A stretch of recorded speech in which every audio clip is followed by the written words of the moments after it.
Selamat sore. Pada kesempatan kali ini, kami dari kelompok 4 akan membahas tentang virtualization technology yang bernama VMware Workstation Player, yang dimana kami akan menjelaskan tentang apa itu VMware Workstation Player secara lebih dalam. Eh, Anggota kelompok kami terdiri dari Andrew Lee, Nixon Genio, Muhammad Alvin, saya sendiri, dan Rian Ferdinand Hajadi. Untuk background-nya sendiri, virtualisasi merupakan salah satu tren utama di industri IT yang terus berkembang karena mampu mengoptimalkan penggunaan sumber daya hardware dan menyediakan lingkungan komputasi yang lebih fleksibel. Keberadaan teknologi virtualisasi menjadi sangat penting sebagai sarana uji coba dan pengembangan karena memungkinkan eksperimen dilakukan dalam sistem terisolasi tanpa mempengaruhi sistem utama. VMware sendiri dikenal sebagai pelopor di bidang virtualisasi dan menghadirkan berbagai solusi, termasuk VMware Workstation Player, yang dimana memudahkan pembuatan dan pengoperasian virtual machine melalui interface yang sederhana. Dengan dukungan multi-OS dalam satu device, VMware bisa menghemat biaya dan waktu dibanding membeli hardware baru. VMware Workstation Player bisa membantu kegiatan praktikum di laboratorium virtual, tugas-tugas mata kuliah yang membutuhkan lingkungan terisolasi, hingga eksplorasi teknologi terbaru dan riset yang memanfaatkan platform virtualisasi. Untuk product knowledge, fitur utamanya dari VMware Workstation Player itu sendiri, itu dia support multiple system operating systems. VMware Workstation Player menawarkan berbagai fitur yang membuatnya menjadi pilihan ideal untuk pengguna yang ingin menjalankan virtual machine. Pertama, perangkat lunak ini mendukung berbagai operating system termasuk Windows, Linux, dan banyak lainnya yang dimana memungkinkan user untuk menjalankan dan menguji aplikasi di berbagai platform tanpa perlu hardware tambahan. Selanjutnya, UI yang sederhana membuat VMware Workstation Player sangat mudah dinavigasi. Bahkan pemula, user dapat dengan cepat memahami cara membuat dan mengelola virtual machine tanpa memerlukan pengalaman sebelumnya dalam virtualisasi. Salah satu fitur yang berguna adalah snapshot dan cloning. Dengan fitur ini, user dapat menyimpan keadaan virtual machine pada titik tertentu dan mengembalikannya jika diperlukan. Hal tersebut sangat berguna saat melakukan pengujian atau eksperimen, karena user dapat dengan mudah kembali ke keadaan sebelumnya tanpa kehilangan data. Terakhir, integrated with VMware Tools, yang dimana meningkatkan performa dan fungsionalitas virtual machine. Dengan menginstal VMware Tools di dalam virtual machine, user dapat menikmati peningkatan performance, supported hardware yang lebih baik, dan fitur tambahan seperti drag and drop antara host dan virtual machine. Nah, selanjutnya saya akan menjelaskan mengenai minimum specification yang dibutuhkan. Yang pertama itu adalah prosesor. Prosesor yang dibutuhkan itu adalah prosesor 64 bit x86 CPU. Jadi ini tuh adalah persyaratan dasar untuk menjalankan virtual machine.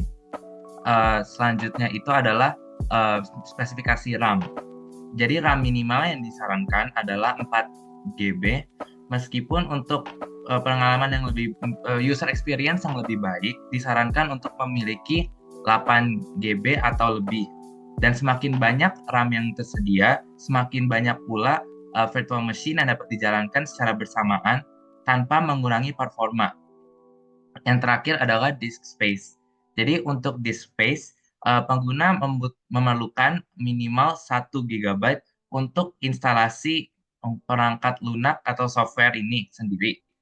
Dan lebih banyak disk space akan diperlukan untuk menyimpan virtual machine yang akan dibuat nantinya. Jadi harus memastikan untuk memiliki disk space yang cukup untuk mendukung kebutuhan dari visualisasi yang dibuat.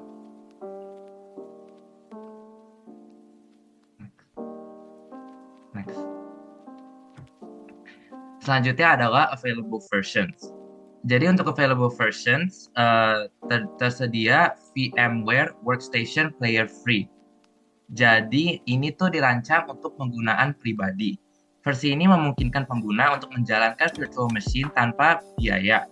Yaitu ini adalah lebih ideal untuk pelajar, developer, atau siapa aja yang ingin bereksperimentasi dengan virtualisasi. Dan di sisi lain itu ada VMware Workstation Pro. Jadi ini tuh adalah versi berbayarnya dengan fitur tambahan yang lebih lengkap. Versi Pro menawarkan kemampuan lebih untuk para pengguna profesional, termasuk dukungan untuk virtual machine yang lebih kompleks, kemampuan untuk mengelola beberapa virtual machine secara bersamaan, dan fitur kolaborasi yang lebih baik. Dengan berbagai fitur dan opsi yang ditawarkan, VMware Workstation Player menjadi alat yang sangat berguna bagi siapa saja yang ingin menjelajahi dunia virtualisasi. Nah, selanjutnya saya akan membahas mengenai apa saja kelebihan yang didapatkan dari menggunakan VMware ini. Jadi yang pertama itu adalah stabilitas dan keandalan.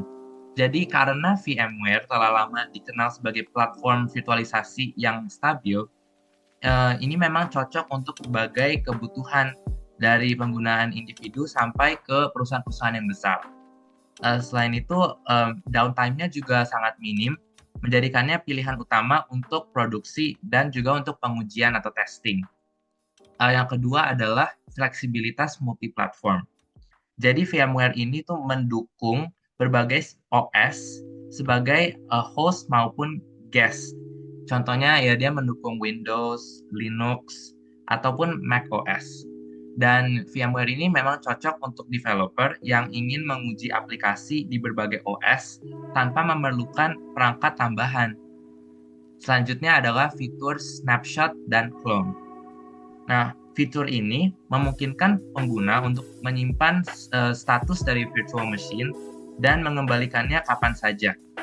Fitur cloning juga membantu membuat replika virtual machine dengan cepat untuk pengujian tambahan. Jadi kalau mau di testing, further testing.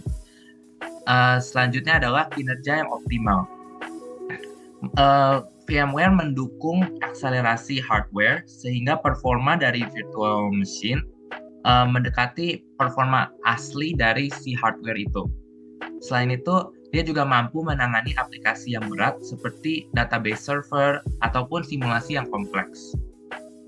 Selanjutnya adalah skalabilitas dan ekosistem yang luas. VMware memiliki produk yang mencakup virtualisasi desktop, server, hingga cloud.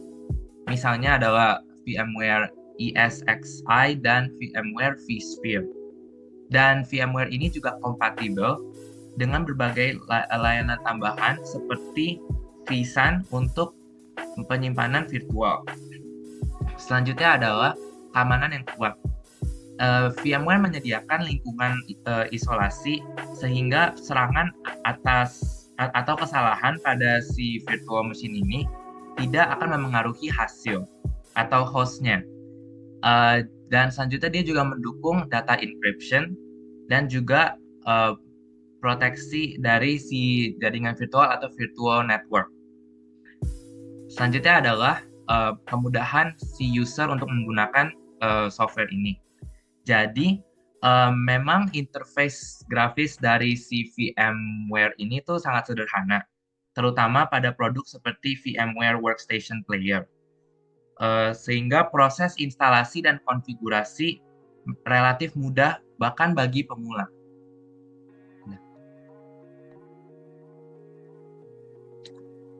Selanjutnya, disadvantage dari VMware. Yang pertama itu ada biaya license yang tinggi, di mana produk VMware Premium seperti VMware Workstation Pro atau vSphere itu memiliki biaya lisensi yang tinggi, terutama untuk bisnis kecil.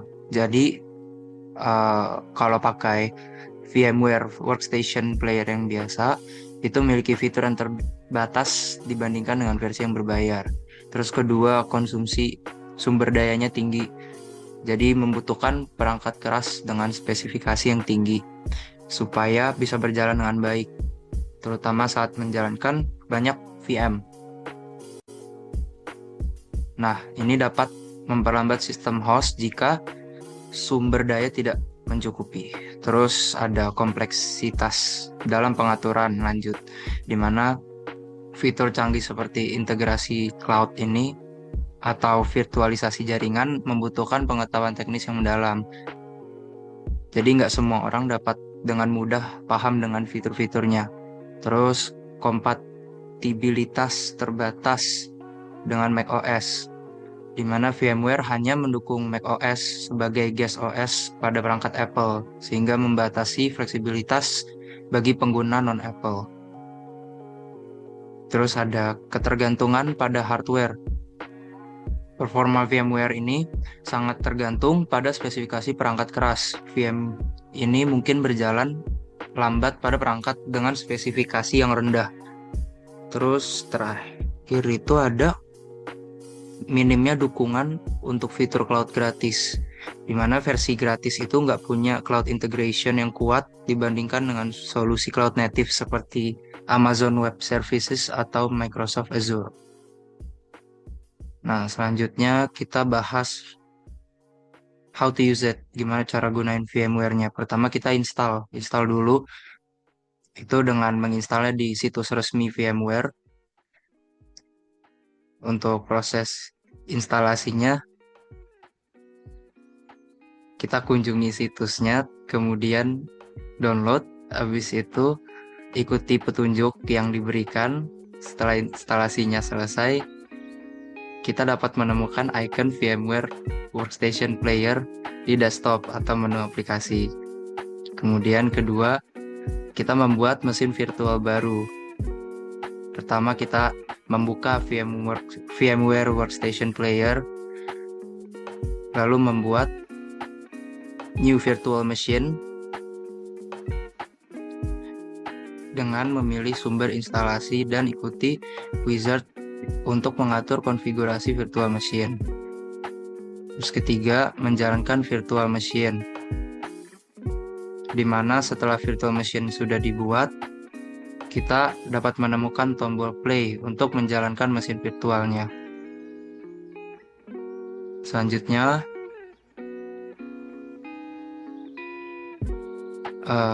mengelola virtual machine. Jadi setelah mesin virtual berjalan, kita dapat mulai mengelolanya.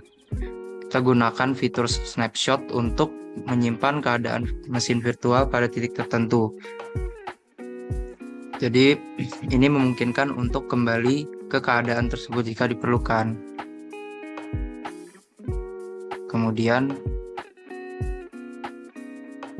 ada mengubah konfigurasi. Kita bisa mengubah konfigurasi dengan memilih option settings untuk menyesuaikan alokasi RAM, CPU, dan perangkat keras lainnya sesuai kebutuhan kita. Nah, ini ada tips and triknya juga.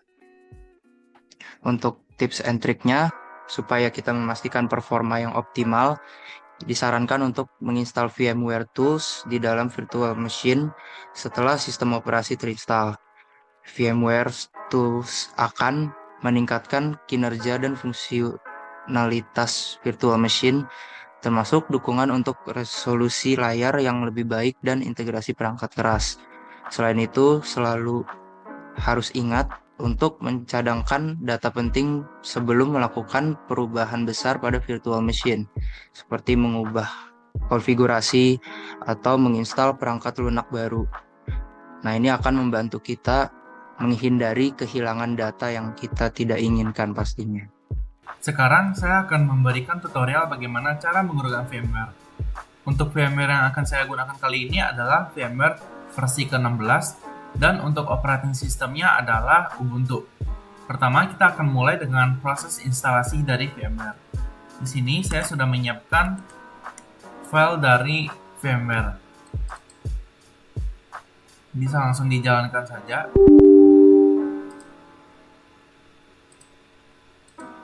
Nah, teman-teman, jika proses instalasinya sudah selesai akan muncul pop-up window seperti ini. Kita bisa langsung pencet finish saja, lalu kita jalankan aplikasi VMware.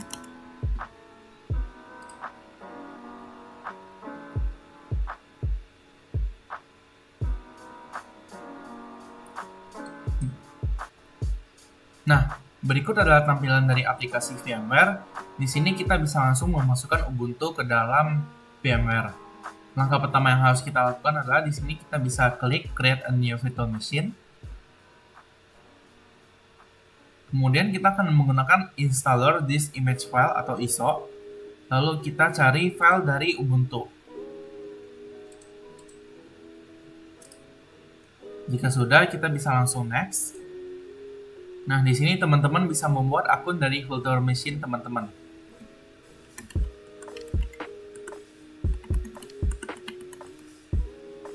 Jika sudah memasukkan informasi yang diperlukan, bisa langsung di next. Setelah itu, di sini teman-teman bisa memilih untuk menaruh file dari Ubuntu teman-teman. Di sini saya akan taruh di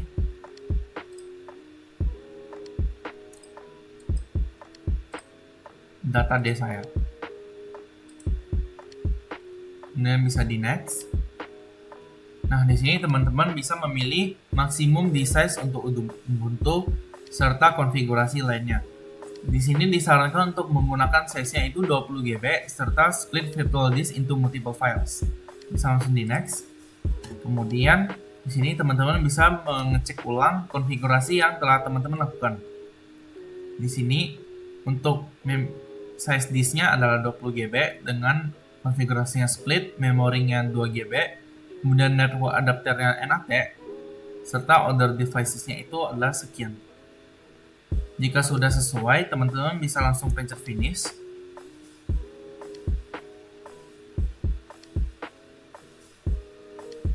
Nah, sekarang proses instalasi Ubuntu akan berjalan. Di sini prosesnya akan berjalan dengan lama, jadi teman-teman bisa menunggu.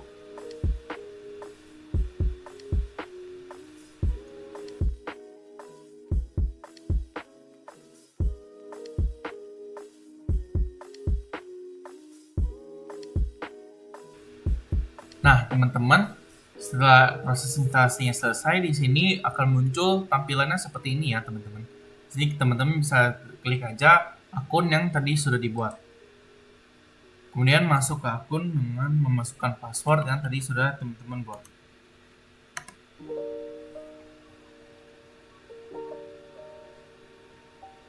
Di sini kita tunggu saja.